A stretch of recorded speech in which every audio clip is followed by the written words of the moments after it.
भगवान आके खड़ा हो जाए और कहे कि भक्तराज हम आ गए, अब तुम वरदान मांग लो हमसे। तो ये जो सुनीति का मार्ग है, इसमें देर से फल उत्पन्न होता है।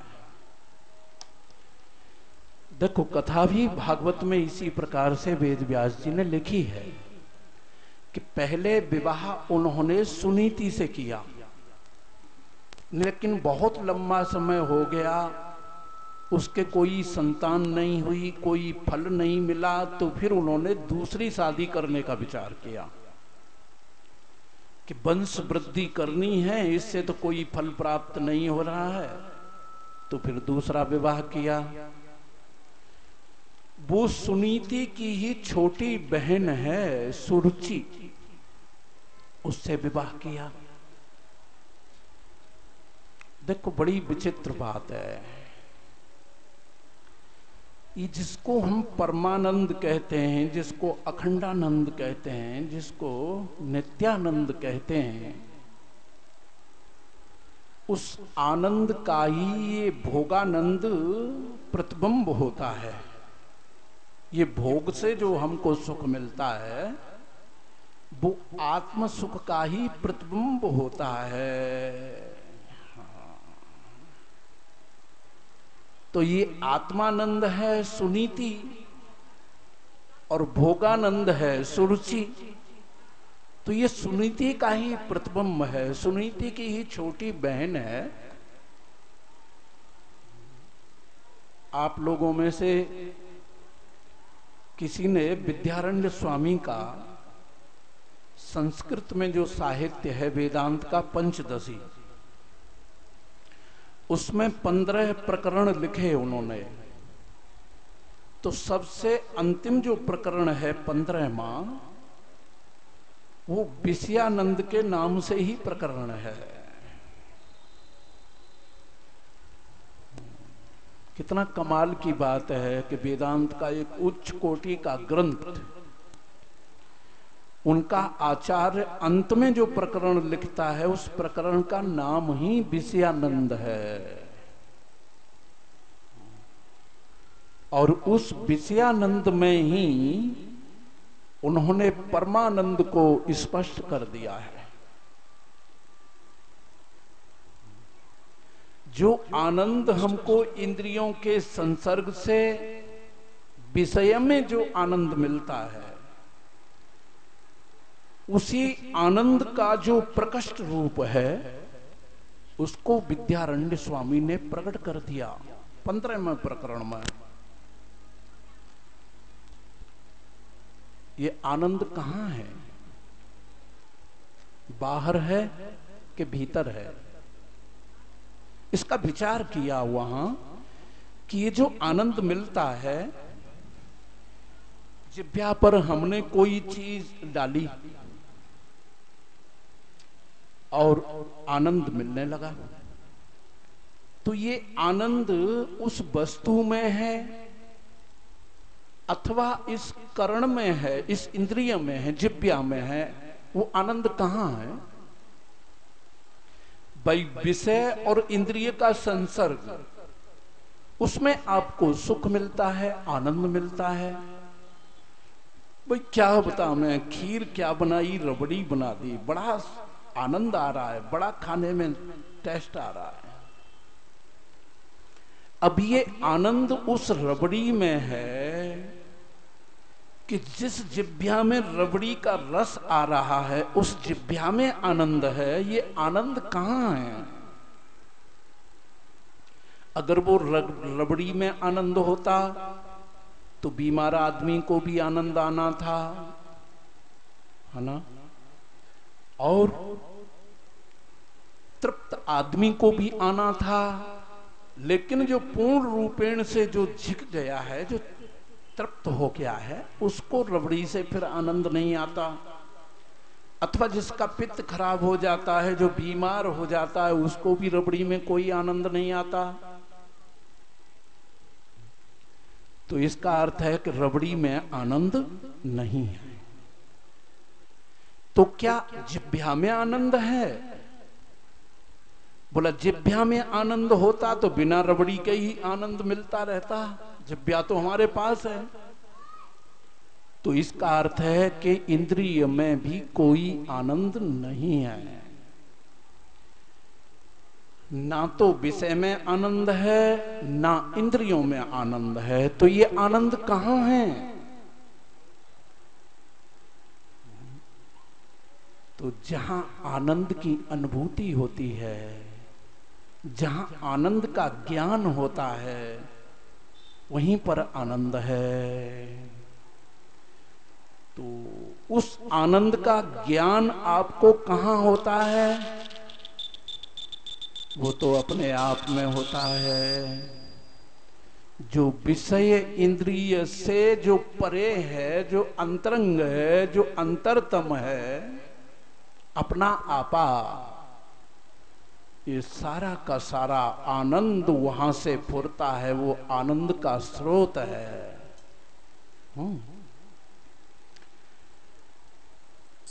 और जब साधक विचार के द्वारा विषय का परित्याग करके विषयी को भी जब निषेध कर देता है, तो उसका अधिष्ठान प्रकाशक ही तो वो परमानंद है, वही तो नित्यानंद है, वही तो अखंडानंद है, और वो है अपना प्रकृष्ट स्वरूप। ये 15वें प्रकरण में विषयानंद के नाम से जो लिखा गया, तो पंचदशी में विद्यारण्य स्वामी ने ये दर्शन कराया। तो ये आत्मदर्शन कराती है सुनीति। आत्मा ही अविनाशी है, आत्मा ही सत्य है, आत्मा ही सबका मूल है, सबका सहज स्वरूप है। ये ध्रुव है, ध्रुव। देखो गोस्वामी तुलसीदास जी महाराज ने इसका उल्लेख किया है कि विषय करण सुर जीव समेता, सकल एक पे एक सचेता। विषय करण सुर जीव समेता, सकल एक ते एक सचेता।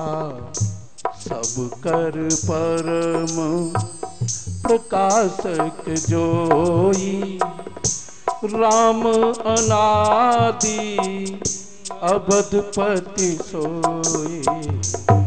राम अनादि।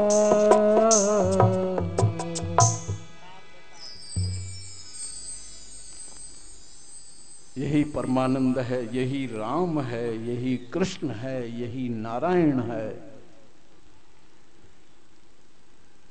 इसको प्राप्त कौन कराती है? सुनीति।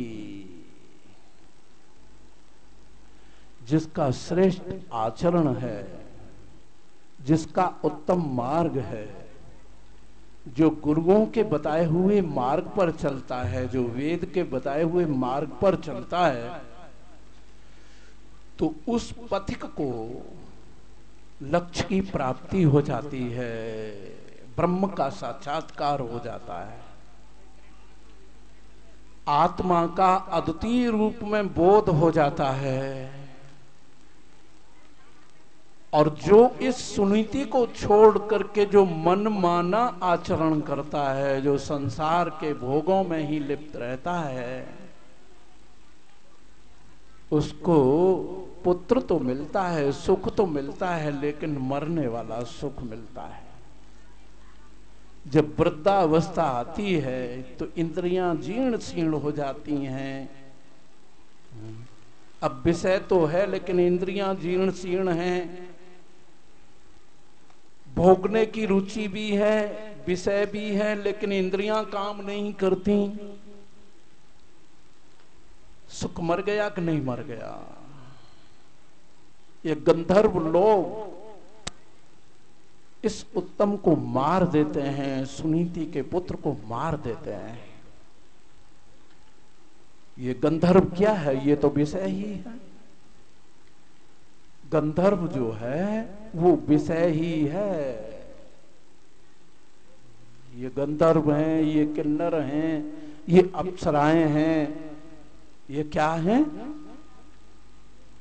ये उत्तम को मारने वाले हैं। धीरे धीरे धीरे धीरे भोग करते करते करते करते ये इंद्रियां जीर्ण शीर्ण हो जाती हैं। आदमी सोचता है कि हम रोटी को खा रहे हैं, लेकिन रोटी दांत को खा जाती है और दांत ढीला होकर के पुराना होकर के निकल जाता है। आदमी सोचता है कि आंख से मैं देख करके विषय को पढ़ रहा हूं, अध्ययन कर रहा हूं, लेकिन अध्ययन करते करते स्वयं आंख ही कमजोर पड़ जाती है, विषय आंख को खा जाता है। तो ये गंधर्व लोग उस सुख को, उस उत्तम को ये मार देते हैं, उत्तम मर जाता है। ये श्रीमद् भागवत की कथा है। आपने कथा तो बहुत सुनी है। ये तो ब्रज धाम है, बरौली क्या, ये तो ब्रज धाम है। मैं हजारों किलोमीटर में घूमता हूं, कई प्रांतों में मैं घूमता हूं, लेकिन इस भूमि से, इस गांव से अच्छा गांव मैंने कहीं देखा ही नहीं। इस भूमि से अच्छी भूमि मुझे कहीं मिली नहीं। ये तो साक्षात बैकुंठ है। बरौली गांव मेरी जन्मभूमि, ये बैकुंठ है। और ये पूरा क्षेत्र जो है ये बैकुंठ धाम है, ये ब्रज धाम है। तो यहां तो कथाएं नित्य होती रहती हैं।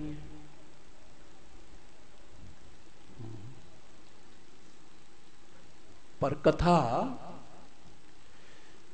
श्रीमद् भागवत में ये लिखा हुआ है कि कथा बड़े भाग्यशाली पुरुष को मिलती है। बड़े भाग पायव सत्संगा, बिनहि प्रयास होई भव भंगा।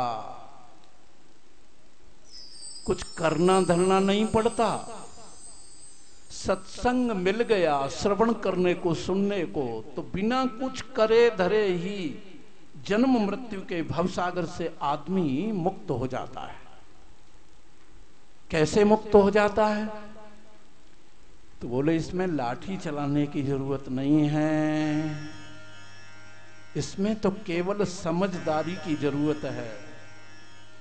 उस समय पर जिस व्यक्ति की बुद्धि सत्गुण में स्थित है और अनुभवी पुरुष बोल रहा है, आत्मज्ञान दे रहा है, तो श्रवण मात्र से ही पापी से पापी पुरुष भी एक चुटकी बजाने में मुक्त, उसे पता चलेगा कि मैं तो नित्य शुद्ध बुद्ध मुक्त स्वरूप ब्रह्म स्वरूप हूं।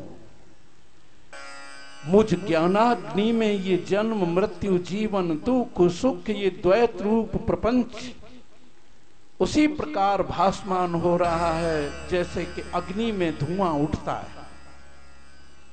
वो अग्नि का ही स्वरूप है, अग्नि से उठ रहा है, अग्नि का ही स्वरूप है, अग्नि से भिन्न नहीं है। लेकिन वो धुआं कब तक उठ रहा है? जब तक लकड़ी बनी हुई है। तो ये विषय रूप लकड़ी जब तक ज्ञान में बनी हुई है, तब तक ये द्वैत रूप प्रपंच रूप धुआं जो है उठता रहता है। और जब विषय रूपी लकड़ी जल करके भस्म हो जाती है, तो ये धुआं भी बंद हो जाता है। और वो अनुभवी पुरुष जिसने अनुभव कर लिया, चाहे कोई बेटी हो, चाहे बहन हो, चाहे माँ हो, चाहे पिता हो, भैया हो, बंधु हो, छोटा हो, बड़ा हो, एक बच्चा भी अगर इस बात को समझ जाए, मैं तो ये कहता हूं कि कीचड़ का कीड़ा भी अगर उसकी भाषा को समझ जाए, तो कीचड़ का कीड़ा भी चुटकी बजाने में ही मुक्त होता है। नहीं ज्ञानेन सदृशम पवित्र मिह विद्यते। हे अर्जुन, इसीलिए इस ज्ञान के समान दुनिया में कोई पवित्र चीज नहीं है। इसमें कुछ करना धरना नहीं पड़ता। इस ज्ञान प्राप्ति के लिए हमें जो हमारी बुद्धि है, वो इस बात को नहीं पकड़ रही है तो समझो कि हमारी बुद्धि में खराबी है, उसमें मैल लगा हुआ है। बस अब उस बुद्धि के मैल को हटाने के लिए ये जप तप साधन किए जाते हैं। साधक फिर साधन करे, उस साधन से उसकी बुद्धि पवित्र होगी और पवित्र होने पर ये बात फिर समझ में आ जाएगी। देखो बहुत लोग ऐसा कहते हैं